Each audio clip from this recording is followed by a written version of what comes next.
Everyone ready? Yeah, Woo! ready. CJ wasn't ready. All right, Freddie. Oh, not ready. Hold on. Wait. Yeah, let me. Let's all Okay, now cycle through. CJ, you take another drink. Yeah, Yeah, I'm gonna take another. We'll keep going around. Yeah, Freddie. Yeah. There we go. Okay. Freddie, can we please have no? Freddie, can we please have a one-word prompt? Jeans. Jeans. All right, here we go. 3, 2, 1. I've been realizing I'm wearing the same pair of shorts. I flip-flop between two pairs of shorts pretty much anytime I leave the house in the summer. And I'm now getting ads for J. Crew, and I'm like, yeah, I probably should buy a third pair of shorts. I'm an adult. I should probably have more than two. I flip between one pair of shorts and jeans, and that's it. Hey, welcome to the Overtalking Podcast with your host, Ken and CJ. So, hi, CJ. Hi, CJ. This is the show where we talk about our jeans and shorts. Now, TV shows and movies as chosen by our guests. And this week we watched Pacific Rim. Yeah. Are you funning me? That's my Ron Perlman impression. Wow. Spot on, honestly. Yeah, it's probably weird that I just have one pair of shorts. I mean, I have others that these are the ones that have the belt in them. So, they're the ones that get put on. The shorts have belt loops, or you leave the belt inserted I leave the belt in the shorts? in this one. That's a when great I take question. It off at the end of the day. That belt is just assigned to that pair forever.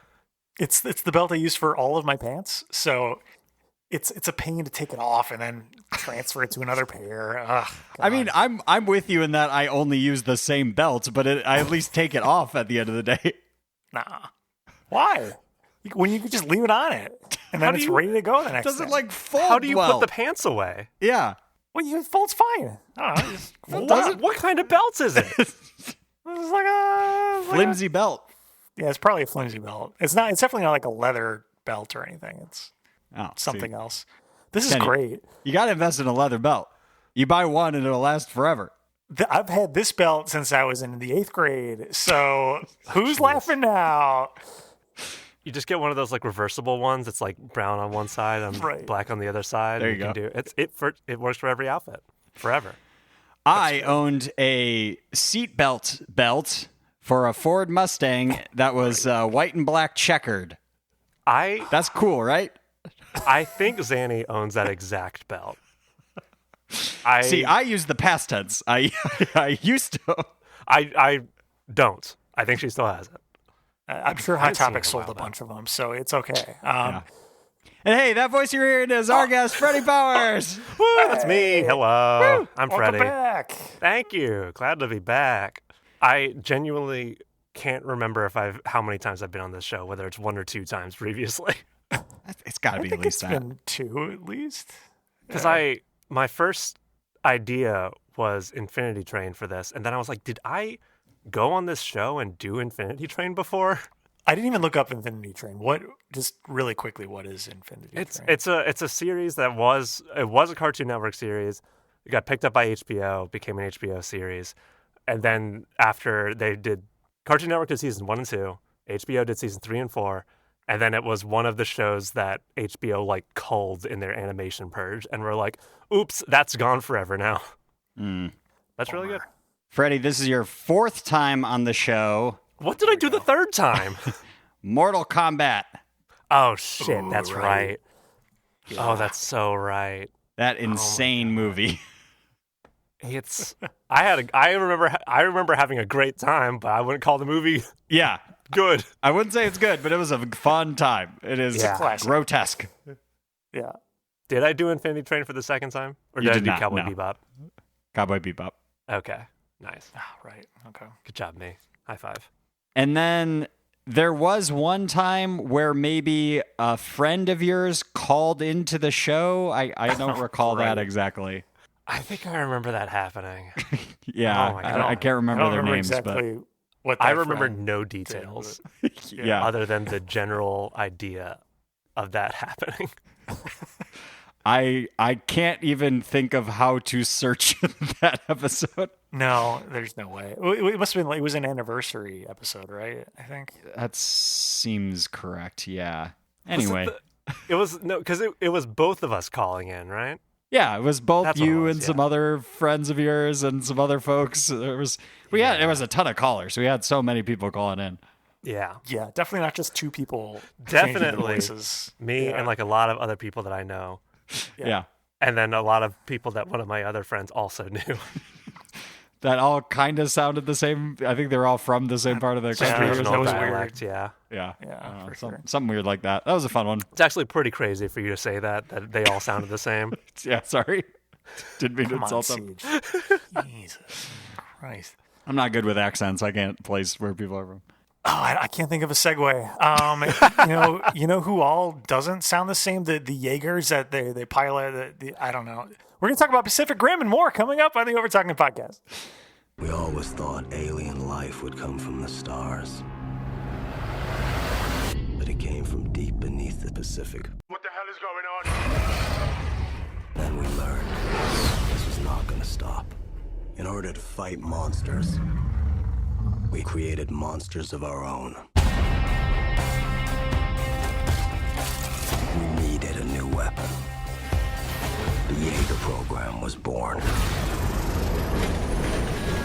And we're back on the Overtalking Podcast. We're once again by returning guest, Freddie Yeah. Powers. And we're talking about Pacific Rim. Freddie, right. we are going to put 30 seconds on the clock for you to describe for someone who's not yet seen Pacific Rim what it's all about. Ready, go. Okay, it's the far distant year of 2020, and something bad's about to happen. But not the thing that you think it is. It's it's monsters coming out of the Pacific Ocean. The government was like, we know how to stop that. We build giant robots to fight them. Of course. And then the program gets shut down because the robots aren't doing good, but then they have to bring 10 seconds the left. robots back because the idea of just building a big wall was a bad one. So Four, we get people three, piloting big 2, robots fighting the monsters. 1. Time. There's something there about building a big wall, the government, but we'll talk about that in a second. You did Get pretty the good, monsters I to pay think for it. Yeah. you did a pretty good job remembering all of the movie. How the movie watched went. it last night. So Okay. Nice. Pretty relevant. If you'd watched it a long time ago, you might remember it for a long time. If you checked out Magic Mind. Siege? Magic Mind? You mean the mental performance shot? I do mean that. I've been drinking it literally 15 days straight at this point. Same here. And I am not joking.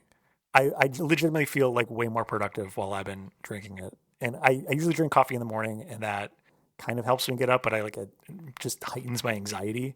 But when I'm taking Magic Mind, I don't feel anxious, and I'm actually able to get stuff done throughout the day, which is I don't know. That's great. It's perfect. It's because it's got that time-released caffeine. Instead of what you get from coffee, it's got matcha instead. So you don't get that wall hit of fake energy from caffeine, which we talked about last time. Is not actually energy. It just tricks your brain into not being tired. Right. Yeah, and what's interesting about Magic Mind, the fact that I feel so dialed in at this point after drinking it for 15 days straight is it's the kind of thing that you need to drink several days in a row to get the full effects of. So right now, I'm on it, baby. I'm ready to go. I remember everything about Pacific Rim. Whether you want to or not. Yeah, exactly. We'll dive into that later, whether or not I do. But it's doctor validated. Over 200 scientific studies have gone into every ingredient in it. Organic mushrooms grown in California. It's got adaptogens. Nootropics. All that good stuff. All the good stuff. Look, our listeners, for a limited time, can use promo code OvertalkingPod20 on checkout, and that gets you up to 48% off your first subscription or 20% off one-time purchases. With that code OvertalkingPod20, OvertalkingPod20 at checkout. That's at magicmind.com/OvertalkingPod20. See, Freddie, if you'd just taken that, you would have done an even better job. Yeah, you could have done better. Now, Freddie, why this movie? Yeah, why this I movie? asked you about it before we started recording, but I couldn't tell if this is one of those it's bad, so therefore it is good, or you actually like this movie, or Look, how are you feeling? here's the thing. This movie fucking rocks. And it's it is, to be clear, very dumb. Yeah, But okay, it also fucking kicks ass. It's just There's also like very few for me movie theme songs that hit as fucking hard as the Pacific Rim main theme. It's just so good. It's just fun to watch.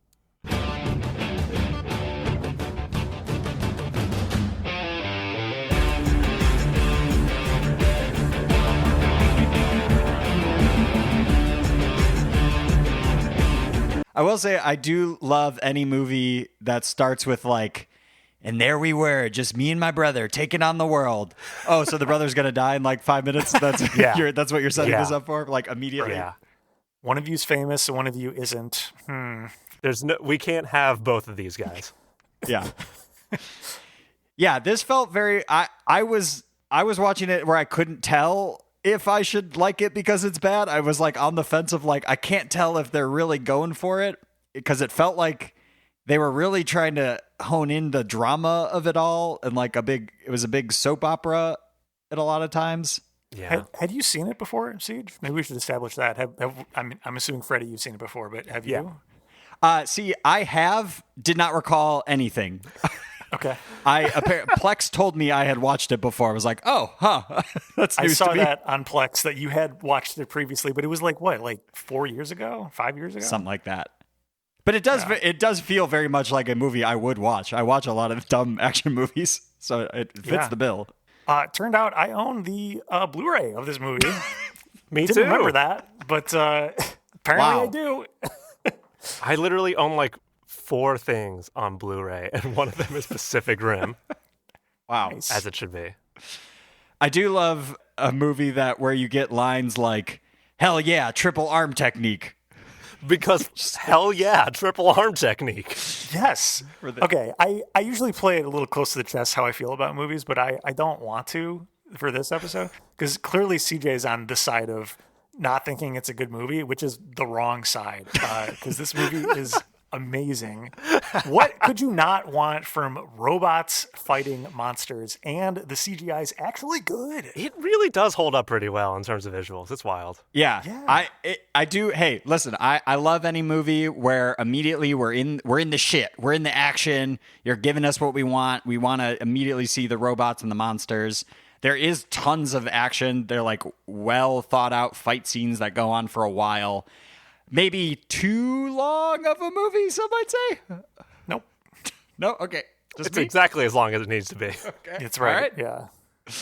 Yeah. Then you also get scenes where Sons of Anarchy guy, he's telling his backstory to this woman, and then she catches him with his shirt off, and you're like, oh my God, look at all the scars. But also, he's really hot. I couldn't tell before that he's got a six-pack, and now maybe I feel differently about him. Did you feel differently about him, Steve? I always felt that way about him. He's extremely hot. It's a movie where it's just like there's so many moments where I'm just like fucking fist pumping in the corner because I'm like, hell yeah, Let's go. hell yeah, let's do that more. Yeah.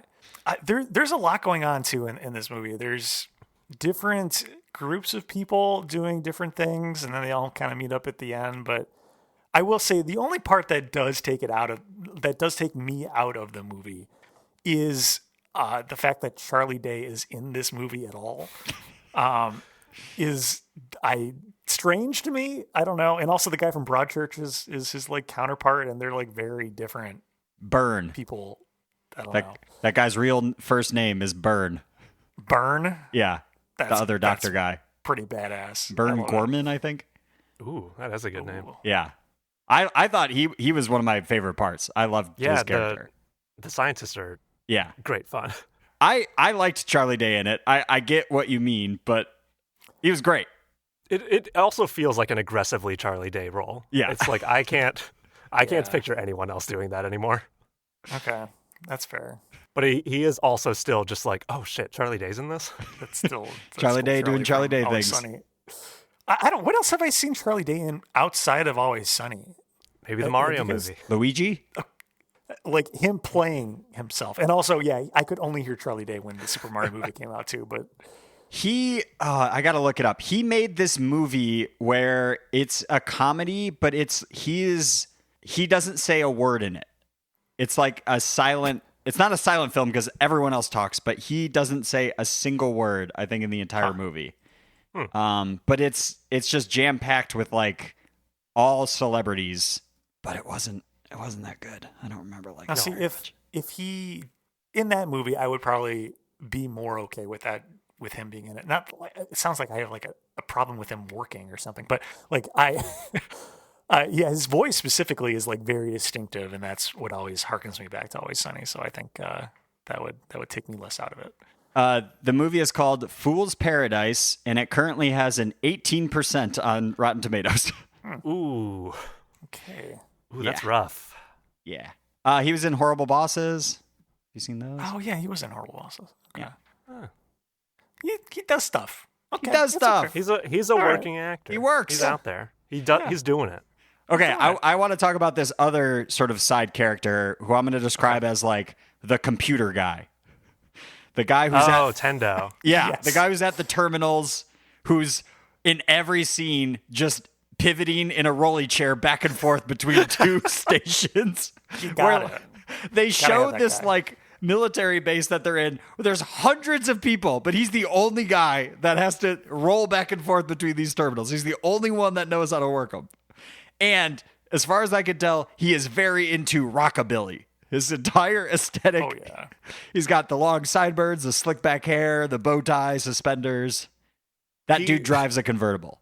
He very much has a completely different wardrobe than anyone else in the movie. That's why I took notice of it. I love that character. He's great. I'm like, you should put him in more scenes.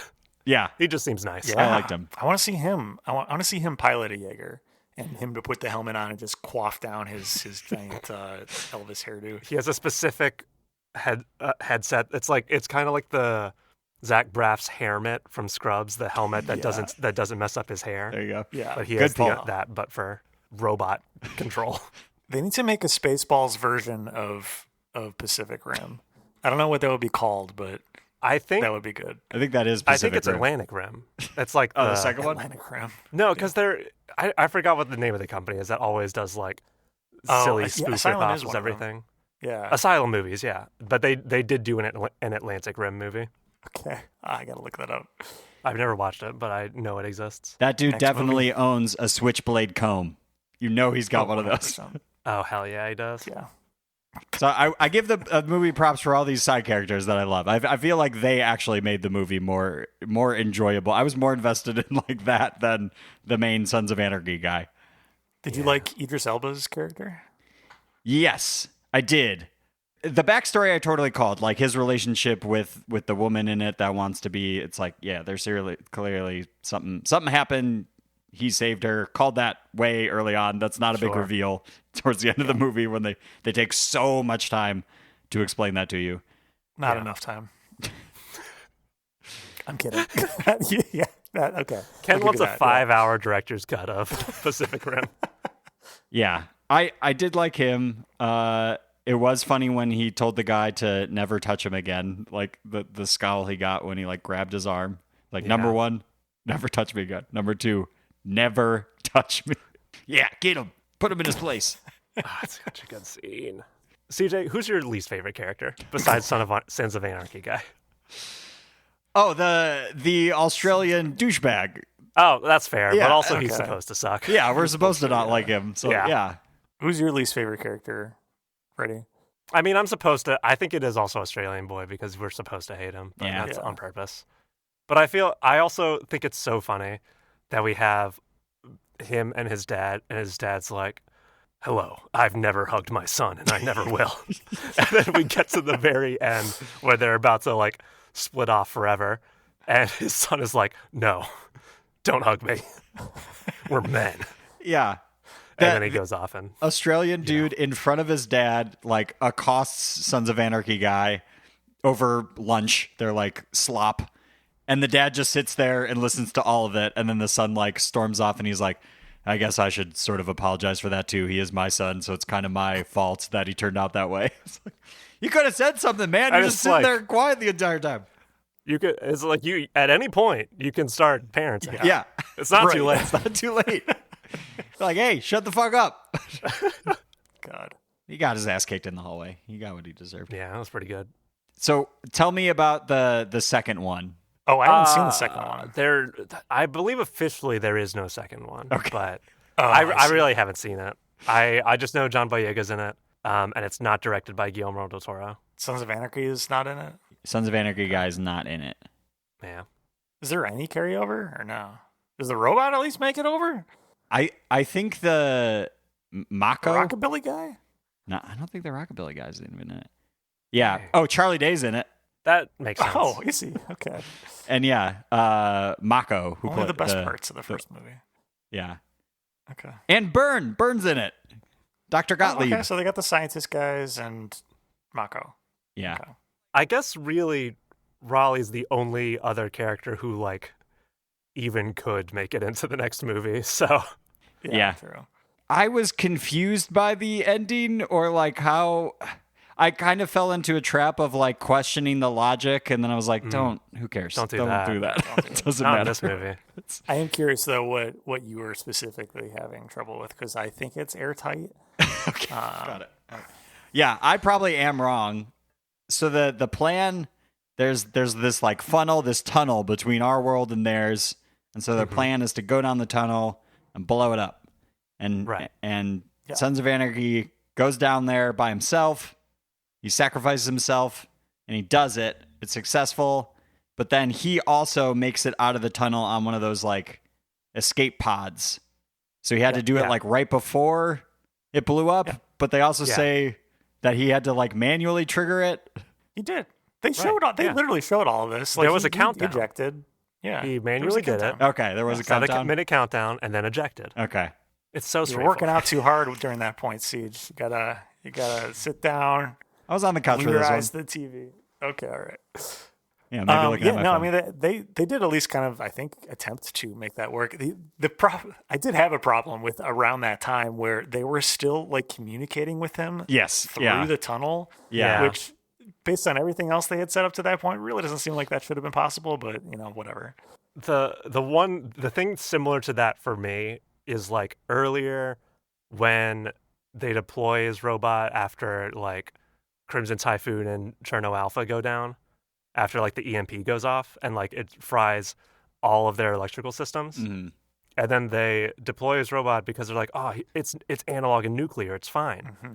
But earlier in the movie, they turned it off by like unplugging their systems to like shut the power Right. off. Right. And I'm like, how did you deploy it if that was a critical step of it coming online? But then I remembered, who fucking cares? It's great. Yeah. That's right. And how did all the sensors still work on it? They could see the It's analog. It's analog. That's the analog part. right? That is literally the explanation. Yeah, it's yeah. Oh my god. So yeah, other than that, flawless. You're right. Yeah, it's a perfect movie. Well, I wanted to know which of the Jaegers would y'all want to have piloted if you could pilot? And follow-up question, who would be your co-pilot? Oh wow. Mm. I'm tagging in Mako. I want her as my co-pilot. Just because Sons of Anarchy had her. Yeah. No, I don't like him.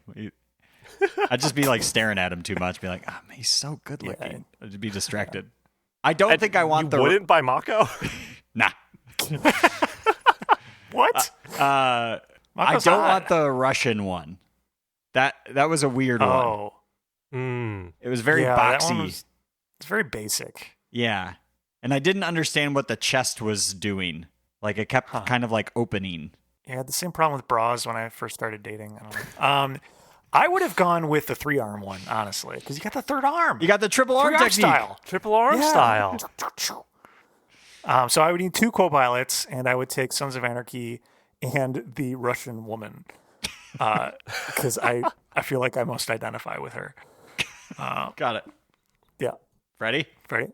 I think I also want the 3-armed one, Crimson Typhoon, because it's just sick. It's got like 3 arms and they have like razor saws on each hand. It's so cool. It's pretty cool. Yeah. I feel like I would want to just have the co-pilots be Charlie Day and Idris Elba and just watch what happens, because I think that would be really funny. Okay, yes, that is probably the right answer. That would be awesome. I'm still also stuck on Charlie Day's, like, he quote unquote drifts. That's the term they use to like sync with the robots, but he does it with one of the monster brains. I want more of that. That was actually what I was interested in. Like, tell me more about the monster backstory. I still don't really think I understand about their world or how it works or anything. Like the glimpses into their world. Do we? Yeah. I would hope we would get more of that in the second movie, because something has to reopen the rift, right? Regrettably, I think that is what the second movie is about. Perfect. I think it is like Charlie Day drifted with a kaiju. What does that mean? Okay. Huh. Man, am I gonna watch the second one? You can. Let us know how it is. Yeah, I'm definitely watching it. This is how I'm spending my time. Just letting you know that's something I will be doing. Okay, great. Whether or not we're all also watching it, Freddie. No. If everybody else is gonna watch, I'll watch it. Yeah, peer pressure. All right, there we go. And then there's a Netflix series too. There is? What? They made like an animated Netflix series, like Pacific Rim Black, I think it's called. Oh no! It's like I think it's 2 seasons, maybe. Whoa. Oh, that's too many. I've heard better things about that than I have about the second movie. Okay. I looked up its ratings or like the reception yesterday after watching the first movie, and it was like getting like 7.5 out of 10 in general. And I was like, that's not bad. Dang. That's pretty good. Especially if that's on IMDb. That's high praise for those snobs. Yeah, that's on pretty IMDb. good. I think it was Rotten Tomatoes I was looking at, but still. Oh, okay, less good, but still good. I'll probably also have to watch that, but we'll see how 2 goes. What is it? Uprising, right? That's what it's called. Okay. Yeah, Uprising. I do. There's no more GDT involved, but it's a movie. Yeah, that did kind of surprise me that this was directed by GDT. Because there weren't just eyeballs and hands and and stuff like that. It wasn't as gross. I had a couple people over to watch it last night, and Corey was one of them. Nice. CJ knows Friend Corey. of the show. But I know Corey. She said something along the lines of, I haven't seen Pacific Rim before, but I've seen other Guillermo del Toro stuff, and I really like that. And I was like, this is not the same thing. This is not that at all. This is Guillermo del Toro loves Gundam, and he's gonna make a movie. That's exactly what it is. Yeah, it's just anime, but not anime. Yeah, it's like he loved like Godzilla monster movies, and he made his own. This is like Americanized Neon Genesis Evangelion, right?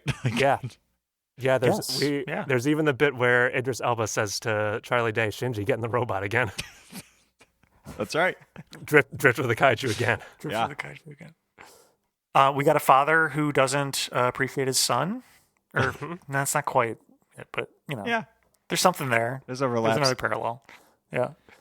All right. Who wants to do some trivia? Because it's time for... Hey, did you know that? That's right. For new listeners, this is the part of our show we pit our guest and CJ head-to-head to see who knows the most about what we watched. Freddie, CJ, are you two ready? As ready as I'm going to get.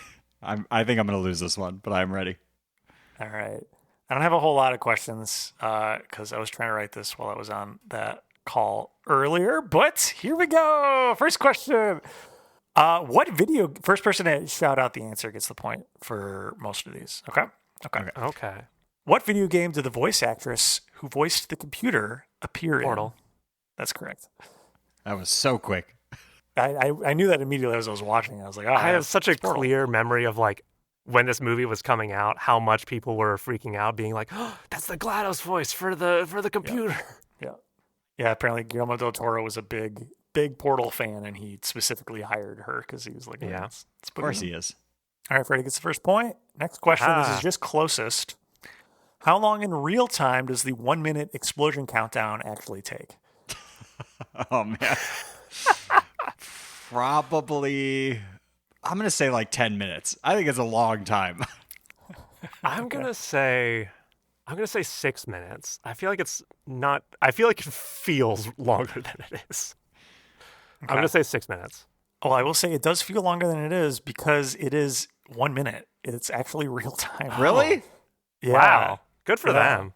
Yeah. This movie felt so long to me. All of it.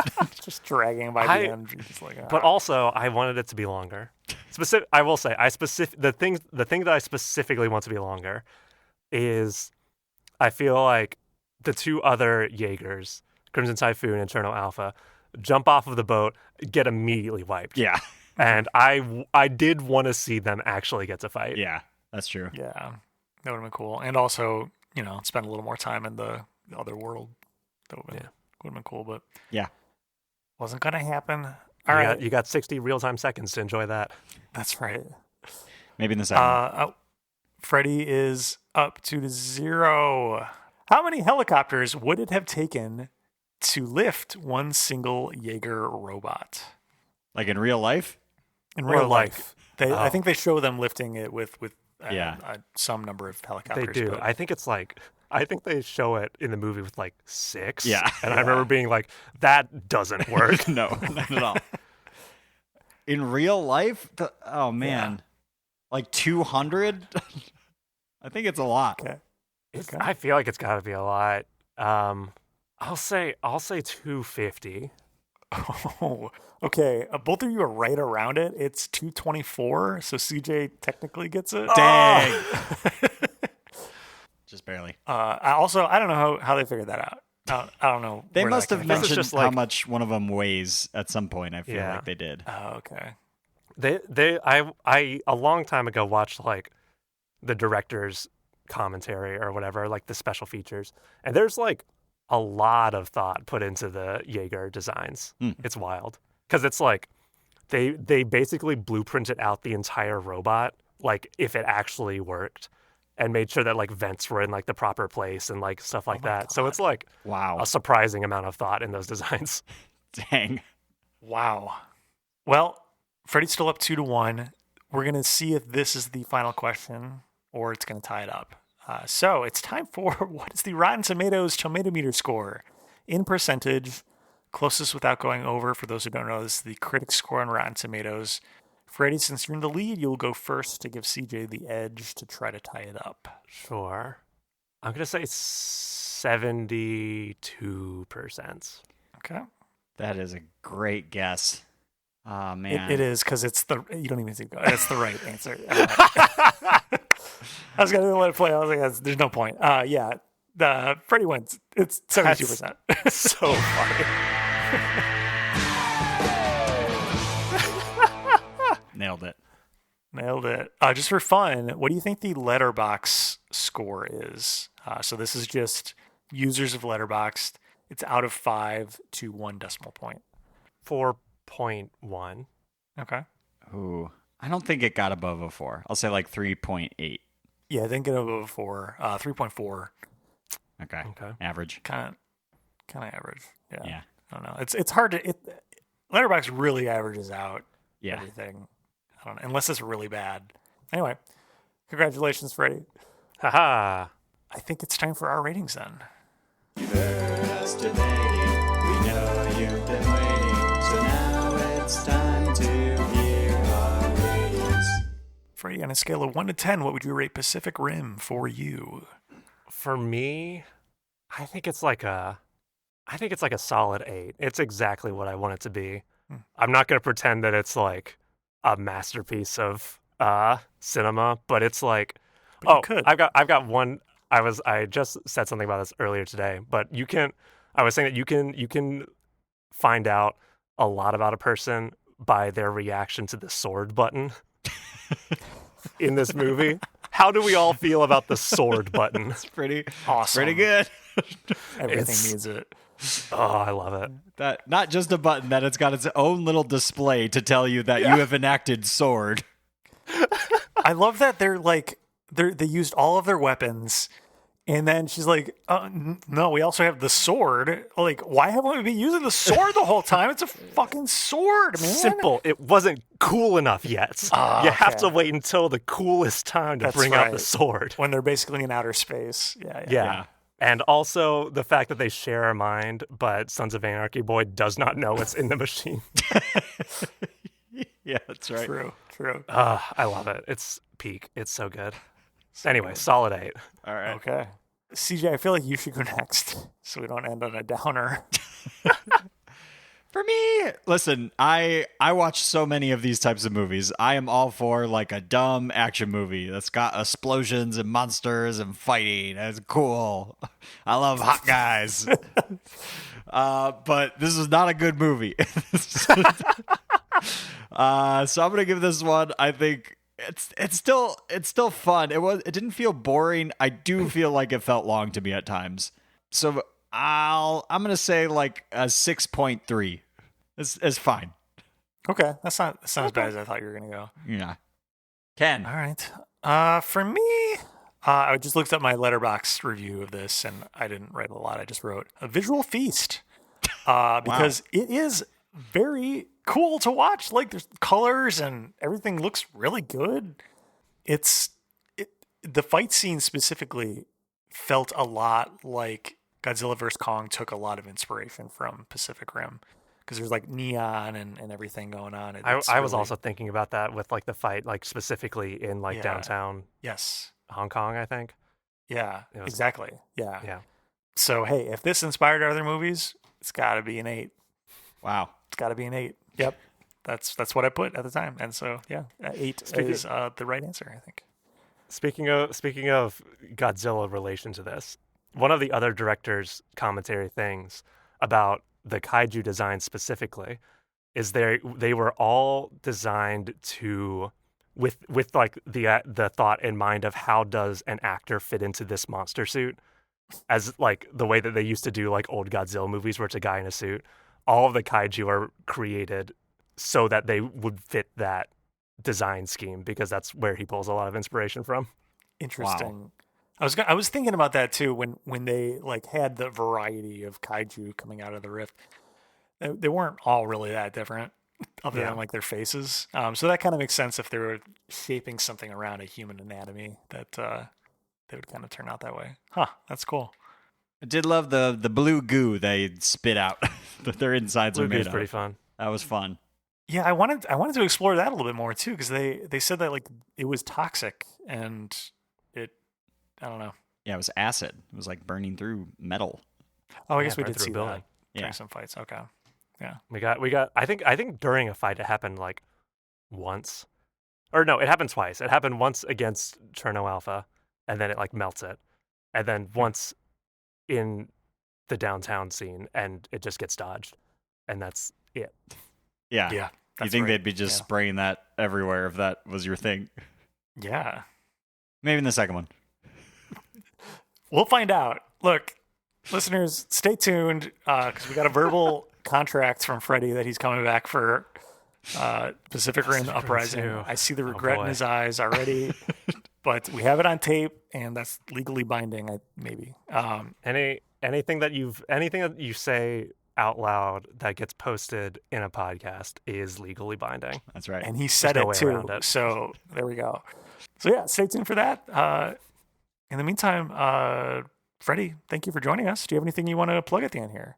I've got a sketch show coming up at the Bug House Theater. Oh yeah, soon. Nice. It's on August 15th and August 22nd. Those are both Thursdays at 8 p.m. at the Bug House. It's called Ladies' Night with the Boys. Great title. It's a little sketch show that we wrote with a lot of the other Victor Wong 2 fellows, because we just wrapped up a show a couple months ago now, I guess, which is wild. May? Yeah, that's a couple months ago. But yeah, I think that's the main thing. That's my next upcoming show. If you're in Chicago and want to laugh at me, go check it out. Where can people find you if they want to follow you for more funny stuff? You can find me on Twitter /X, whatever, Instagram, TikTok, etc. at Freddie_Powpow. You can find my website at frederickpowers.com. Frederick is spelled without a K. It's like the name Fred and then the name Eric and then Powers. That's a good way to Look, explain a lot of people will do Fred Rick. And no, it's Fred Eric. Fred Eric. So 2 names. FredEricPowers.com. Nice. Perfect. Well, thank you again, CJ. What do we have? You can follow us on all of the things at Overtalking Pod. Go to our website, overtalkingpod.party. You can type in the word Freddie, find all of his previous episodes. Yes, that is a real website. We still have the .party domain name. Email us at overtalkingpod@gmail.com or call or text the show at USACat 1591 and head over to magicmind.com/overtalkingpod20. Yes, that is the best way to support the show right now. Just calling that out. We get a little kickback. buy some stuff. We'll get some stuff. Go check it out. It's really good. Oh no, they're here. They seem more alert. I wonder if they're drinking Magic Mind. They're the Overtalking Overlords. They're here to remind me to remind you. If you like the show, please go on Apple Podcasts and Spotify and rate and review. Reviews are what help people find this podcast. Also, we spend no money in advertising, so if you like the show, please tell a friend and spread the word. We'd really appreciate it. Thank you. Thank you. And as we say at the end of every single episode, hell yeah, triple arm technique. Yeah. Bye. Bye. Bye. This episode of the Overtalking Podcast was produced by Ken and CJ, edited by CJ. This week's special guest was Freddie Powers. Special thanks to Magic Mind for sponsoring this podcast. You can help support our show by going to magicmind.com/overtalkingpod20. The link is in the show notes. Music by Justin Peters. Logo by Nate Richards. Check out Nate's work on Instagram at Nate Richards Designs.